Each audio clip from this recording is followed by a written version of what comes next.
Once upon a time, when a king was away from his palace, a demon made its way into the palace.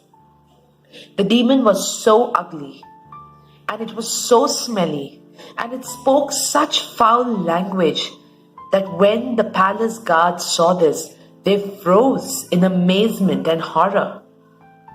And while they were frozen, the demon found it no trouble at all to walk right through the palace, through the corridors, through the halls, and place itself upon the king's throne.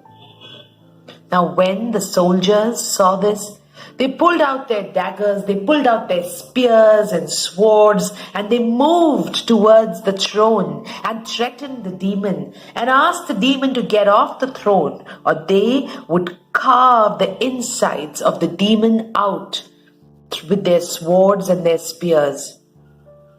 Now, when they started to threaten this demon, they saw that the demon began to grow larger.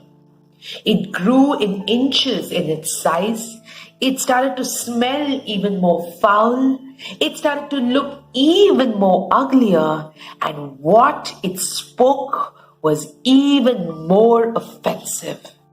And this made the soldiers even more angry. And the more angry they got, the bigger and more disgusting this demon got, until it was large and looming above them and had filled the entire palace.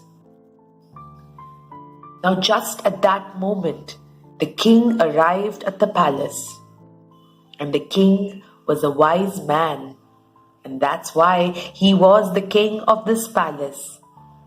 And when he saw this demon, he bent down on his knees and he said, "Welcome, welcome to my palace. Has anyone asked you if you wanted to drink or eat something?"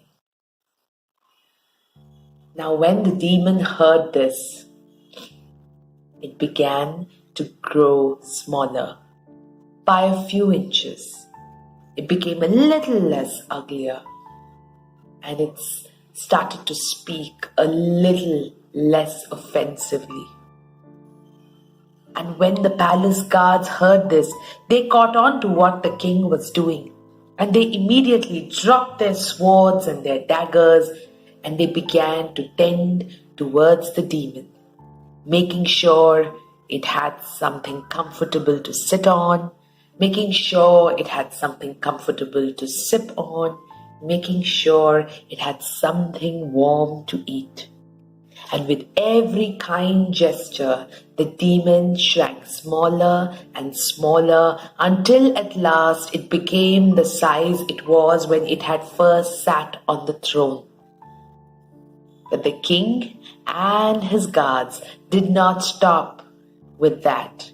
And with the last final act of kindness, the demon finally vanished. This was the anger-eating demon that had finally left the palace. The invitation that the story offers is a reflection on how we respond to anger when it rises inside us. How do you respond to your anger? And in what ways do you take care of your needs?